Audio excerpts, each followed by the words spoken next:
So welcome back to the program. Now let's head to one of the biggest stories in the day. And this is what we have so far. The National Economic Council Committee on Farmers Herders Crisis today confirmed the suspension of the Ruga program by the president.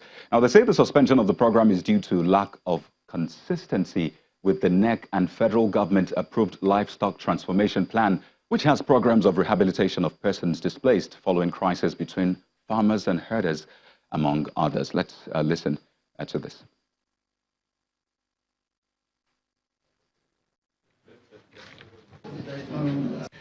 We are aware that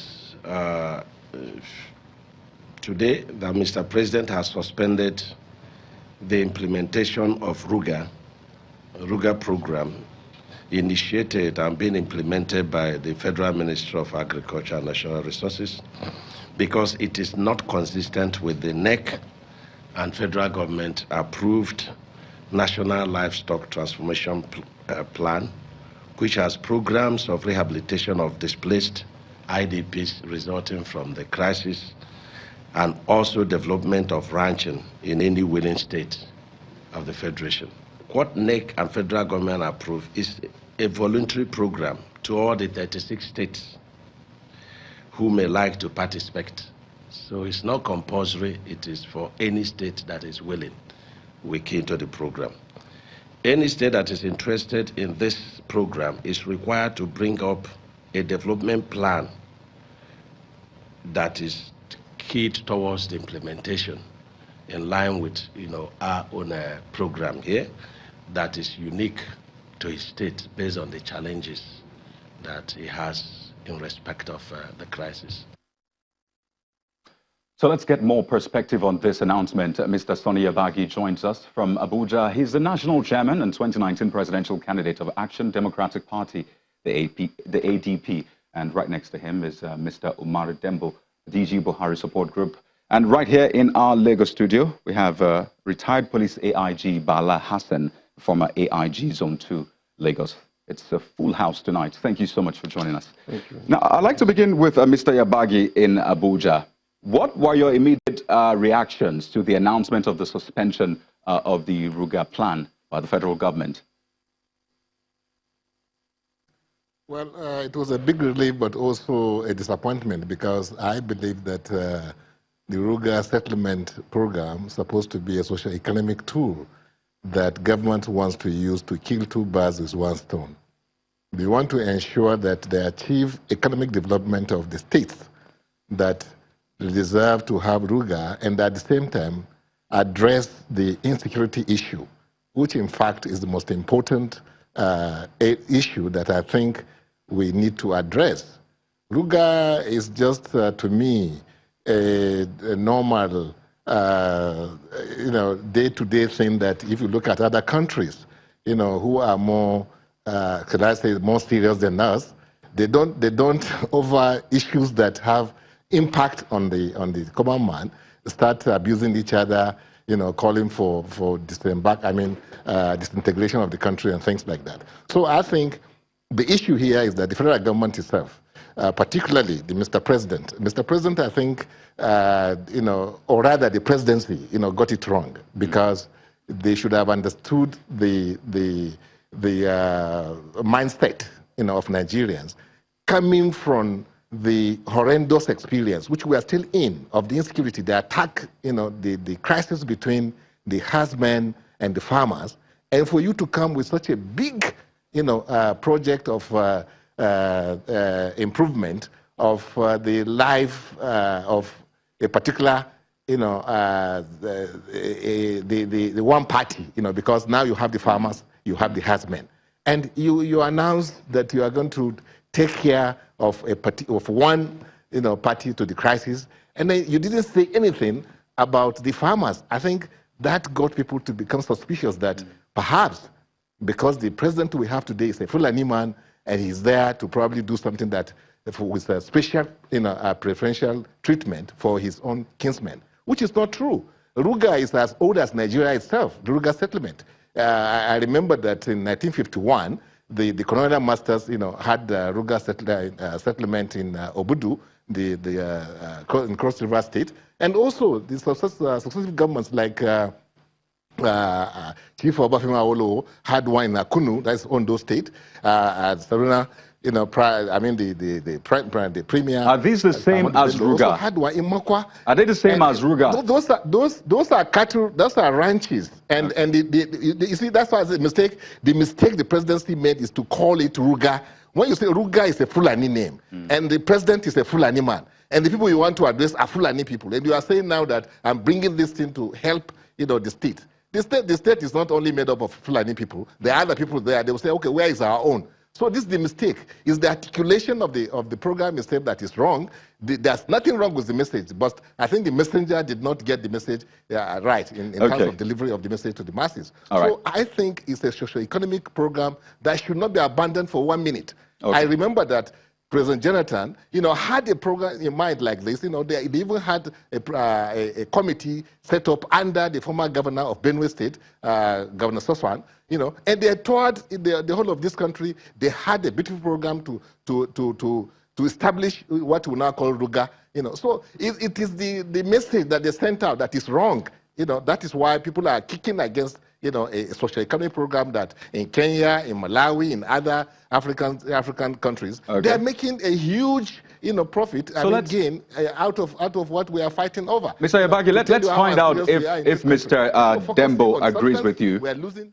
Mr. Yabagi, a moment, please. Let's find out if Mr. Dembo agrees with your position. Now, you have said that the presidency or the federal government went about this the wrong way. In fact, you used terms like, you know, it got it wrong. There were mistakes made. It's not about the message. It's the messenger. So let's ask, Mr. Dembo, do you agree with him that this was not approached the right way?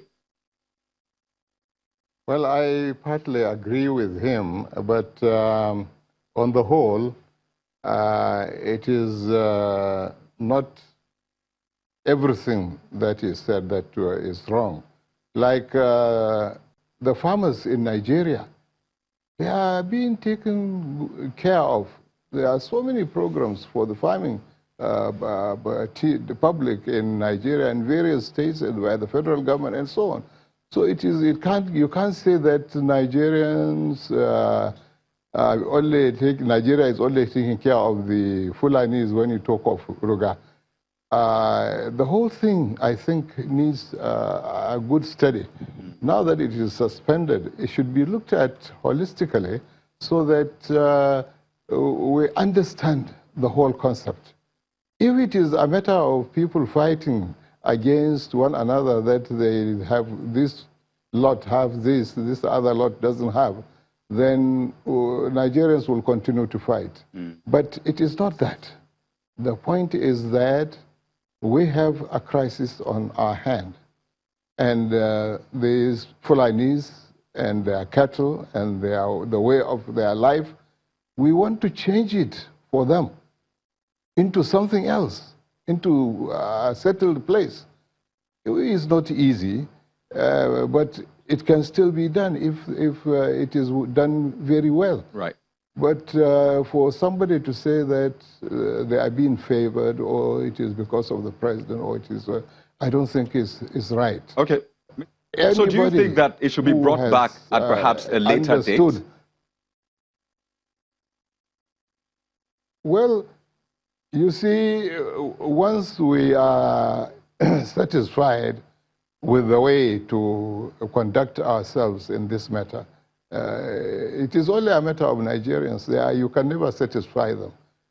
Otherwise, you should live and let others live. If you will stop these people from parading the country and give them a place to stay, and of course some governments have agreed, some state governments have not. Why not sit down and find the best way and make it possible for everybody to live in peace and enjoy the economic stick that he is holding. All right. So let's come to Lagos now and speak with our security expert. Now, at the root of this, there appears to be a major security issue because the states that have rejected it are not saying we can't afford it. They're not saying we don't have land. They're saying we don't feel safe. How did we get here? Okay, I will look at this in the public order perspective because this issue of Ruga has created more heat than light since it has come into public domain. I think the action of the federal government in saying this act is suspended. Suspension means to stop till maybe after some time, for a period of time. So if you make a policy, it's meant for the people. But where the people are showing antagonism, anger against it, no matter what, is good to go back to the drawing board, look at, synthesize the members of the public more. After all, it's for the general good. The law is made for the greater good. You think it's for the general good? Well, it's the duty of the center to make sure that, after all, some state governments clearly say that they have declared intention to go about this Ruga settlement. But in some of those states too, there were people that protested against it. Look, there is nothing you will do in Nigeria they will not look at it in that eye of ethno-religious aspect of it. So, but it's behold on the government to look at it, get across to the people who are saying no. In the long run, after a couple of synthesization, you will agree with me that I'm sure they will come be on the same side with the government, and this policy will continue. Probably most of those who are saying no, they didn't know the import of this. And by the time they know, after all, it's the dog that wags the tail, not the other way around. Okay, so now the question is, at the heart of this is a security situation. You don't agree? Yes, because when I say public order perspective, because if the federal government had gone and say it must go ahead and do it, of course, what will happen? People will come out with placards, there may be problem here and there. We have other security challenges facing the country. We shouldn't divert our attention to things that we can easily look, as the federal government is doing, and see that it's solved amicably. Okay, so let's go to Abuja. Mr. Yabagi, I'd like to ask you now that the suspension has come into place, what is next? What do you think the federal government should do next? Well, the federal government must now... No, pardon me, Mr. Dembo, I'll come to you, but this is for Mr. Yabagi. Apologies. Okay. Mr. Yabagi. Yeah. So now that this suspension has come into place, what is next? Oh, the next is to concentrate on resolving the issue of insecurity, because I understand if you want to look at this, why we are where we are today. One, you can attribute it to some factors that are external, which are beyond the control of the administration, such as climate change, that has pushed these people to come and then overrun, everywhere that they believe they can maintain their business. That is feeding their cows and things like that. So I think government is supposed to concentrate on the core issues, which is the security aspect. Change the service chiefs, reorganize the security action of this country. It is not the Ruga or something we're talking about. The issue is people are being killed, people are dying. That's what we're saying. And the security outfit is not, they are not measuring to the challenge.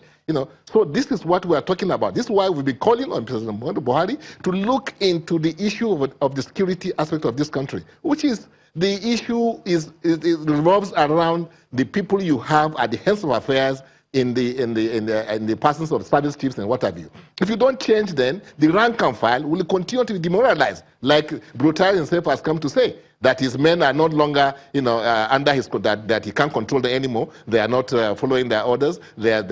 All these things are happening because they are not motivated, and you are there sacking the lower cadre officers, and you left these ones that have overstayed their time, to be there. So that means the force itself is being put in a straitjacket, and that's why we're not getting the results that we're supposed to get with all the ammunition, all the paraphernalia, all everything we have in terms of security. So I'm advising the government to please tackle this issue of insecurity we have in this country. Mr. President came to power on the mantra of change, positive change in the security situation in this country.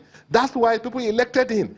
Jonathan lost control of the situation as far as security was concerned. That's why people went out en masse to vote for President Muhammadu Buhari. And then now we are here again with more problems in security than we had before. The thing has assumed another dimension. Not only Boko Haram, we have herdsmen, we have kidnappers, we have all these things. And somebody is telling me that things are working. Nothing is working. We should tell Mr. President that. And the issue is not herdsmen, it's not Ruga and what have you. It is insecurity. Right. And like I said, telling us, calling it Ruga is like, you see, that's why the whole thing is over-publicized. I mean, what do you call it? Politicization of the whole thing. It's a purely socio-economic tool that would have been something that states that are battling with high employment today would have jumped at, use it to grow their domestic economy, and then by so doing, grow the GDP of this country, which is yearning for attention. So what I'm saying, Mr. President should go back to drawing board on the insecurity issue. Okay. That's what is at the core of all these things. All it's right. not Ruga, it's not what you are talking about. All right. That's my advice to the government. Okay, now, AIGP Bala, do you agree that there should be a drastic change in the service chiefs? Well, you are talking of service chiefs. You know, the internal security of Nigeria is vested mainly on the Nigerian police. If police have been given the wherewithal to do work, issue of army coming to assist the police may not have even arisen. When we were in the service, there are few states that army and police do joint patrol or joint security. But now if you look at it, that there is hardly a state that the military men are not working to assist the police in prevention of law and order. So what it requires is not an issue of central services. The police, who to take their proper place, be given the wherewithal to work. I learned the police reform bill has been passed, to the president. These are things that will turn around the police force, and also the police trust fund bill, whereby 0.5% of money according to federal account is given to the police, so that they could get the wherewithal to prevent crime in Nigeria instead of looking for excuses of sacking the service chiefs. It's interesting you speak about your constituent, which is the police. But let's get Mr. Dembo's perspective. Now, there also appears to be some form of mistrust. I mean, I can imagine someone telling you, this is for your good. The only reason I would say, no, I don't want it, is if I don't trust that person. And I'm talking about the federal government. It appears that people, especially the states that have rejected it, do not trust the federal government. So how do you think moving forward we can build this trust? Well, trust is mutual, and the federal government and the state governments have no reason not to trust one another. The fact is that the federal government is doing its best, and the states are kings in their own states, and they do what they like, and they leave what they don't like. And with such manners, I think it's not coercive. It is very important that state governors should learn to live in a federation where there is mutual understanding and rapport between the federal and the state governments. If the state governments will just go on their own and pick up holes in whatever is happening, then I think we are in trouble. Because with the politics we have now, with all the insecurity and whatever we are talking, it is sure that there had been political interventions in the insecurity that we have in the country. Right. And they use the states in order to cause this insecurity. Right. Therefore, the governors and the governments of the states must be very careful. They must not do things that will make the country ungovernable, because they are also in government. Okay. If it is ungovernable, then it's not only the federal government, but also the state government that suffers, and the Nigerians most will suffer. All right, Mr. Omar Dembo, I'd like to appreciate you for your thoughts. We've been speaking with the DG of Buhari Support Group, Mr. Omar Dembo, as well as Mr. Sonny Yabagi, the national chairman and 2019 presidential candidate of the Action Democratic Party. Thank you so much for joining us on the program tonight. Well, we'll take a quick break, and when we return, we'll stay with the security situation in the country. We'll still have AIG Bala Hassan with us in the studio. Stay with us.